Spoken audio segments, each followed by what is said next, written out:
दीवार और दर पे जुल्म की तहरीर लिख गए, वो मेरी बदनसीबी की तकदीर लिख गए। मंजिल की जुस्तजू में जो निकले थे बेगुनाह, इतिहास उनके पाँव में जंजीर लिख गए।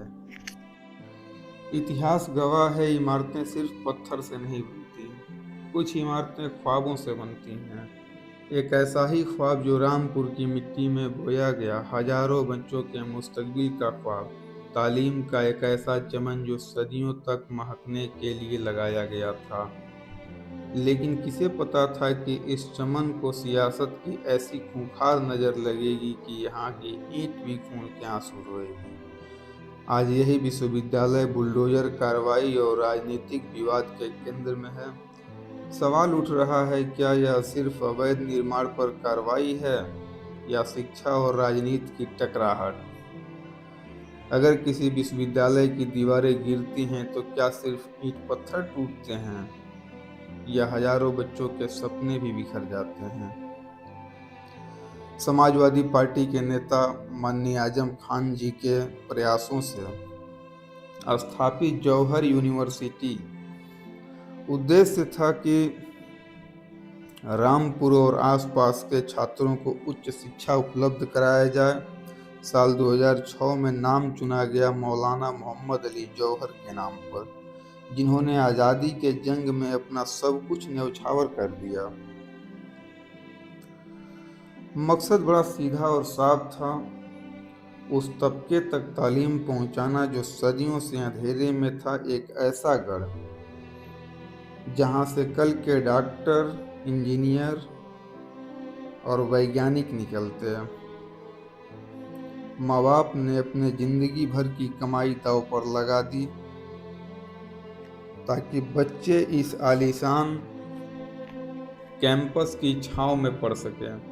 लेकिन फिर वक्त बदला, हुकूमतें बदली और इस तालीमी इदारे को सियासत के कुरुक्षेत्र में खींच लिया गया।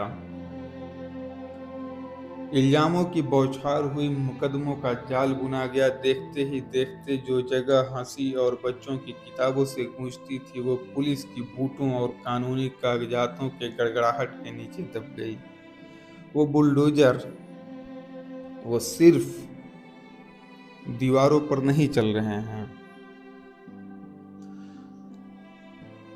वो चल रहे थे उन मासूमों के ख्वाबों पर जिन्होंने यहाँ अपने भविष्य की उम्मीदें जगाई थी।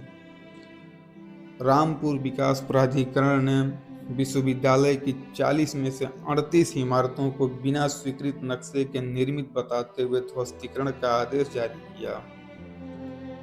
प्रशासन का कहना है कि केवल 2 भवनों के पास आवश्यक अनुमति थी। समर्थकों का कहना है कि यदि निर्माण संबंधी कोई तकनीकी कमी है तो उसका समाधान कानून के तहत निकाला जाना चाहिए, और एक तर्क ये सही भी लगता है।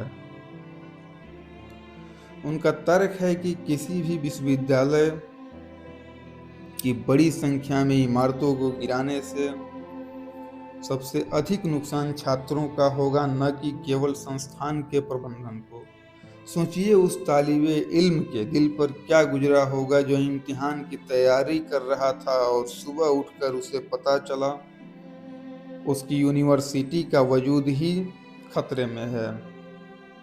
डिग्रियां कागज का टुकड़ा बन गई और साल भर की मेहनत सियासत की भेंट चढ़ गई।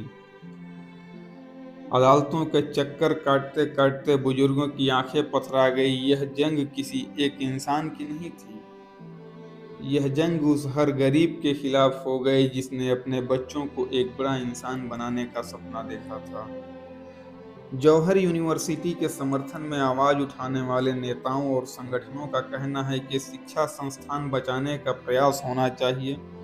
उनका आरोप है कि यह कार्रवाई राजनीतिक कारणों से प्रेरित होकर की जा रही है, जबकि सरकार इन आरोपों से इनकार करती है और इसे कानूनी कार्रवाई बताती है। उनका कहना है कि यह किसी व्यक्ति विशेष के खिलाफ नहीं बल्कि नियमों के पालन का मामला है। क्या कानून पालन करते समय ऐसा रास्ता निकाला जा सकता है जिससे विश्वविद्यालय भी बचे और नियमों का पालन भी हो? क्या उसका समाधान छात्रों के भविष्य को प्रभावित किए बिना निकाला जा सकता है? क्या कानून और शिक्षा दोनों साथ लेकर चलने का रास्ता बन सकता है? क्या सुधार, नियमितीकरण या अन्य कानूनी विकल्प छात्रों के हित में बेहतर हो सकते हैं?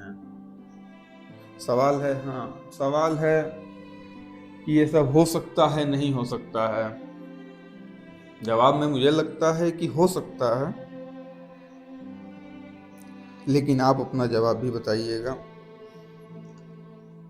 आज जौहर यूनिवर्सिटी सिर्फ एक इमारत नहीं बल्कि एक जख्मी दास्तान है। सियासत की इस जंग में जीत किसी की हुई, हार किसी की हुई, ये तो वक्त तय करेगा। लेकिन जो टूट गया वो एक नस्ल का भरोसा था, जो बिखर गया वो एक तालीम का एक मुकद्दस ख्वाब, जौहर यूनिवर्सिटी की ये खामोश दीवारें आज भी चीख कर यही कुछ कह रही हैं कि गुनहगार कोई भी हो, उसकी सजा शिक्षा और मासूम बच्चों के मुस्तकबिल को क्यों दिया जाता है?